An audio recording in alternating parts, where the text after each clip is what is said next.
Hello, my name is Michelle Keane from Knocknagoshel in County Kerry, and I'm advocating a no vote on the referendums on March the 8th for all the Great Mná and hÉireann of Ireland to come out and vote no on March the 8th.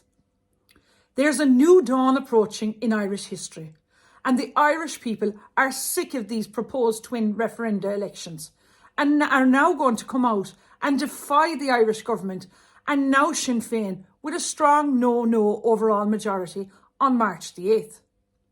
According to the Electoral Commission, around 200,000 people have checked the electoral register, with around half of those being first-time voters. Now, isn't that very heartening now that there's an uptake of 100,000 young Irish people coming out to vote?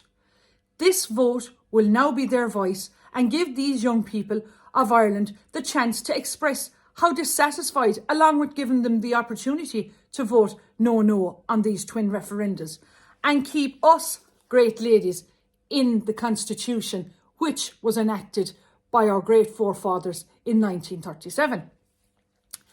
I'm thinking now, isn't it a bit very naive of the government to think that asylum seekers won't have a considerable legal step on which to bring cases to court, and which will create huge delays in the whole judicial process if these amendments are passed?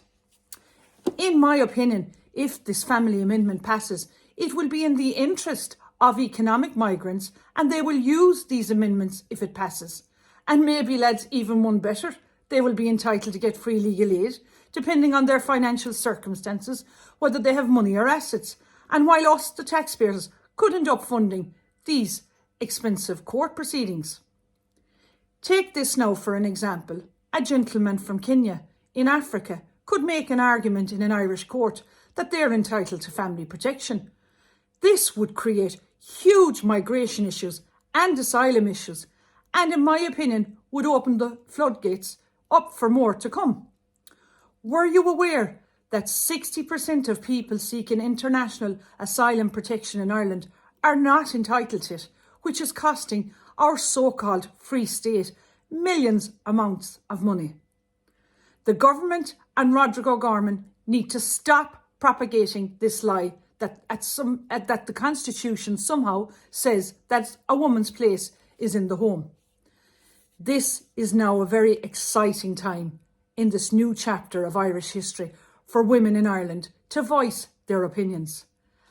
As a feminist, I have enjoyed a very successful career, and I've always championed for women in business and women in general. And I've embraced my constitutional rights that our great forefathers gave me. If for 1 minute Mr. Roderick O'Gorman and the Irish government had studied these, in my opinion, pointless referendums through, they would realise and accept that both men and women have duties in the Sataglach, the household. We must never forget our roots and where we came from and vote no on March the 8th. And don't do what Sinn Féin and the Irish government are now trying to do by erasing us, Great Mná hÉireann, out of our constitution and turning their back on us.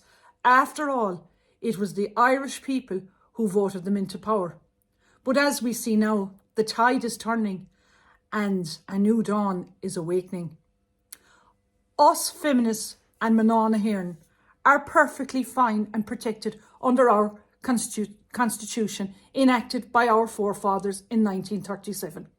And neither Fianna Fáil or Fine Gael, and now with Sinn Féin hopping on the bandwagon, we will not let them allow us to be erased out of our Constitution. Good luck with that now, Michal, Leo and Mary Lou.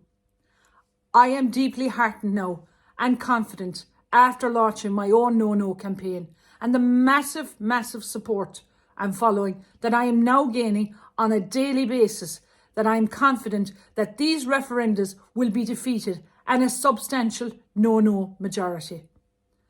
Remember, your voice is your vote. So come out and vote no on March the 8th. Great Mná.